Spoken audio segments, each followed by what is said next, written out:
This case is the most fucked up case ever जो कि मैंने अभी तक कवर किया है। ये वीडियो देख के तुम्हें एक चीज तो समझ आ जाएगी कि ह्यूमंस कितने ज्यादा फक्ड अप हो सकते हैं अपनी फेटिश को पूरा करने के लिए, अपने आप को प्लेजर दिलाने के लिए।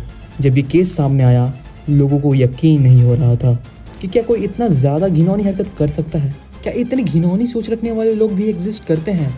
आई डोंट थिंक कि तुम इस वीडियो को देखने के बाद इंटरनेट को एक उस नजरिए से देखने वाले हो जिसे तुम उसे पहले दिखा करते थे। मैं जितना ज्यादा हो सके उतने डिटेल्स में तुम्हें इस केस को बताने की कोशिश करूंगा। शायद यूट्यूब इस वीडियो को डिलीट भी करा दे, I don't care, but for now let's take the cloth out from this case. Matthew Graham, the predator of dark web. After 4 years, At what point do you actually feel sorry for what you've done? a global manhunt Where was it going to end? Like, what was the next level for you? finally As a parent, how can you reconcile what you've done to children? got him. You have the right to remain silent. On 60 Minutes, Tara Brown, behind bars with Australia's most evil predator. I'm not finished yet. Order करो। अब video में वापस आते हैं।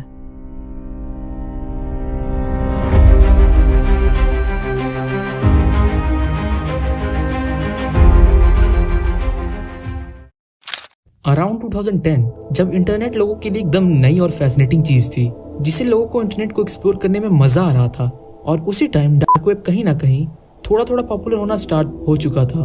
उस time पे लोगों को काफी ज्यादा क्यूरियोसिटी होती थी कि डार्क वेब क्या है और इसमें ऐसी क्या चीजें हैं जो कि नॉर्मल इंटरनेट पे अवेलेबल नहीं है। ऐसा क्या था इसमें जो कि नॉर्मल लोगों से छुपाया जा रहा था। और जैसे जैसे लोगों ने डार्क वेब को एक्सप्लोर करना स्टार्ट किया उनका दिमाग फट गया कि कोई ऐसी चीजें भी कर सकता है। क्या इंसानियत इतनी ज्यादा गिर सकती है? उनके सामने ऐसी ऐसी चीजें थी जिन्हें इन लोगों ने ना आज से पहले देखा था और ना सुना था। मैं तुम्हें ज्यादा बोर नहीं करूंगा डार्क वेब के बारे में बता के। उस वक्त जो डार्क वेब यूज किया करता था उसकी जबान पे एक ही नाम था, हर्डकोर, जिसमें हर्ट का मतलब था extreme child pornography, violence, torture and sexual abuse. ये वेबसाइट हद से ज्यादा घिनौनी थी। इस पे हर तरह का डिस्गस्टिंग कंटेंट अपलोड होता था एंड इन सभी चीजों के पीछे सिर्फ एक इंसान था, 18 साल का Matthew David Graham AKA lux. Hardcore पे तो ये सब जानते थे कि इसका ओनर लक्स है, बट लक्स की रियल आइडेंटिटी कोई नहीं जानता था ऑब्वियसली। मैं तुम्हें थोड़ा मैथ्यू की अर्ली लाइफ के बारे में बता देता हूँ जिससे तुम्हें ये स्टोरी समझने में और भी आसानी होगी। Matthew was born on 1992 in Melbourne, Australia.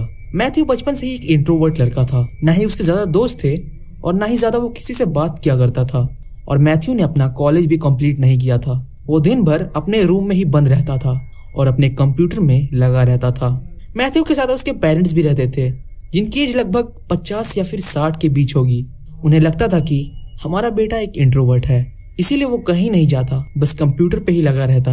But उन्हें ये बात कहाँ पता थी कि मैथ्यू अपने रूम में बैठे बैठे ही एक स्नफ फिल्म का एम्पायर बना रहा है। इसने अपनी साइट पे इतनी ज्यादा डिस्गस्टिंग चीजें अपलोड करना स्टार्ट कर दिया कि कोई आम आदमी कभी उस चीज को देख भी नहीं सकता। बट वो यही नहीं रुका, वो नए नए लोगों से डिमांड करता कि वो लोग उसे स्नफ फिल्म्स या फिर सेक्स की वीडियो बना के इसे सेल करें ताकि ये अपने वेबसाइट पे उन सारे वीडियोस को अपलोड कर सके। ये अपनी वेबसाइट पे pornography, sexual abuse, child torture, child rape and और भी बहुत तरीके की डिस्टर्बिंग वीडियोस अपलोड किया करता।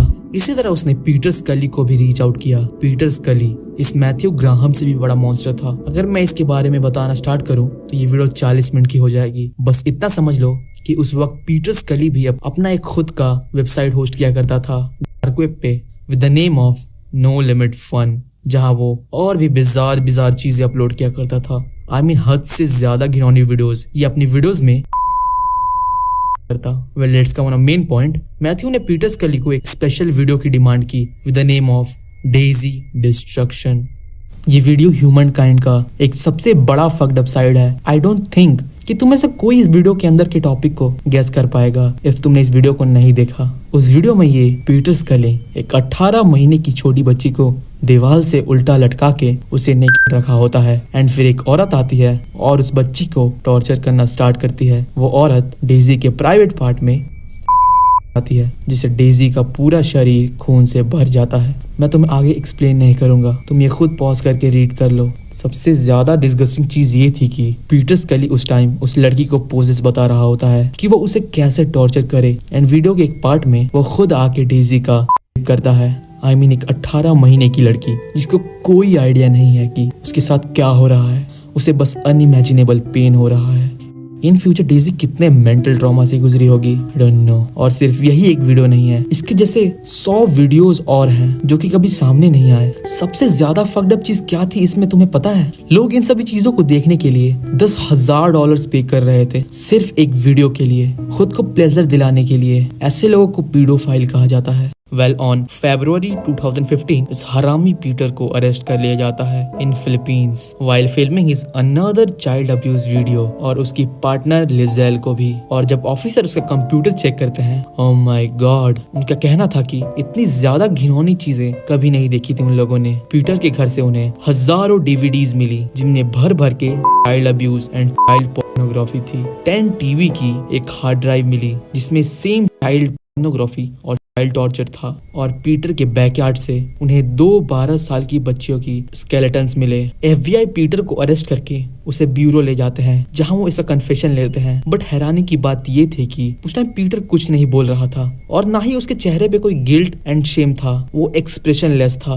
बट जब लिजेल को फोर्स किया गया तब उसने हर एक चीज बता दी पीटर स्कली के बारे में, उसका हर एक घिनौना काम, उसका हर एक घिनौना क्राइम जो कि उसने उन बच्चों के साथ किया था। पीटर स्कली को 129 साल की लाइफ टाइम इम्प्रिजनमेंट की सजा दी गई एंड वो टिल डेट वो अभी भी फिलीपींस के जेल में जिंदा है। बट जब लिजेल को फोर्स किया गया तो उसने हर एक चीज बता दी पीटर स्कली के बारे में, और उसने लक्स का भी नाम लिया जिससे ये पीटर स्कली अपनी वीडियो सेंड किया करता था। जब FBI वालों ने लक्स का नाम सुना तो उन्हें एक क्लू मिल गया लक्स को पकड़ने का। इससे पहले भी ऑफिसर की नजर हर्डकोर पे थी बट उनके पास कोई क्लू नहीं था। बट जब लिजेल ने लक्स का नाम लिया तो ऑफिसर्स को एक क्लू मिला जो ऑफिसर्स को लक्स की तरफ एक कदम आगे बढ़ा रहा था। और जब पीटर के कंप्यूटर को इन्वेस्टिगेट किया गया उसमें से लक्स का एक IP एड्रेस मिला। बट वो IP एड्रेस किसी स्पेसिफिक लोकेशन का नहीं था, वो एक सिटी का था, साउथ मोरैंग। FBI ने अपनी पूरी टीम के साथ उस टाउन को इन्वेस्टिगेट करना स्टार्ट कर दिया। बट उन्हें कोई भी स्पेसिफिक आदमी पे शक नहीं था एंड वहाँ ज्यादा पॉपुलेशन भी थी। बट जब इन्वेस्टिगेटर्स ने वहाँ के लोगों के डिजिटल फुटप्रिंट्स ट्रैक करना शुरू किया तो वहाँ पे सभी लोग नॉर्मल थे। बट उन्हें एक घर पे स्पेसिफिकली शक था जिस घर में एक कपल रहता था और उनका एक बेटा भी था। कपल्स की एज लगभग 50 की होगी और उनका कोई डिजिटल फुटप्रिंट भी नहीं था, मतलब उनकी फैमिली में कोई सोशल मीडिया यूज नहीं करता था। और गेस वो फैमिली कौन थी? मैथ्यू ग्राहम की।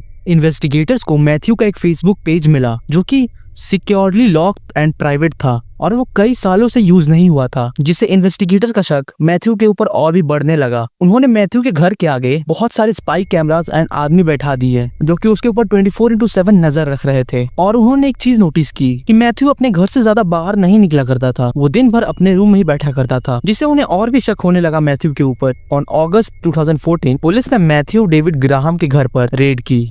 इन्वेस्टिगेटर्स को मैथ्यू के घर पे बहुत सारी हार्ड ड्राइव्स मिली और 2 फोन्स मिले। बट जब उन्होंने उन हार्ड ड्राइव्स को एक्सेस करने की कोशिश की तो वो हार्ड ड्राइव सिक्योरली लॉक्ड थी, उन्हें कोई डेटा नहीं था। हर चीज मैथ्यू ने सिक्योरली लॉक्ड कर रखी थी। बट सैडली उसने एक गलती कर दी। उसके फोन में पुलिस को 2 वीडियोस मिली जिनमें एक ही आदमी एक डिसेबल लड़की का रेप होता है और उन्हें हार्डकोर का पास की भी मिला, जिससे ये तो साबित हो गया कि मैथ्यू ही लक्स है। और वो उन दोनों वीडियोस को अपनी वेबसाइट पे अपलोड करने वाला था बट सैडली वो पकड़ा गया। ऑन सितंबर 2015 मैथ्यू का ट्रायल स्टार्ट हुआ मेलबोर्न के मैजिस्ट्रेट्स कोर्ट में। उस टाइम पे मैथ्यू की एज 22 साल थी, जहाँ मैथ्यू के ऊपर बहुत सारे चार्जेस लगे और चाइल्ड पोर्नोग्राफी, सेक्स असॉल्ट, इन सभी वीडियोस को अपने वेबसाइट के ऊपर अपलोड करने का। On March 17, 2016 Matthew was sentenced for 15 years and 6 months prison and still वो अपनी सजा काट रहा है। अभी ऐसी बहुत सी चीजें हैं जो कि मैंने तुम्हें नहीं बताई, मैं तुम्हें बता भी नहीं सकता, वो इतनी ज्यादा घिनौनी चीजें हैं। बट ये सारी चीजें मैं तुम्हें नेक्स्ट वीडियो में बताऊंगा जो कि होने वाली है on Peter Scully, the biggest face of paedophile. So stay tuned और तब तक के लिए सावधान रहो और सतर्क रहो।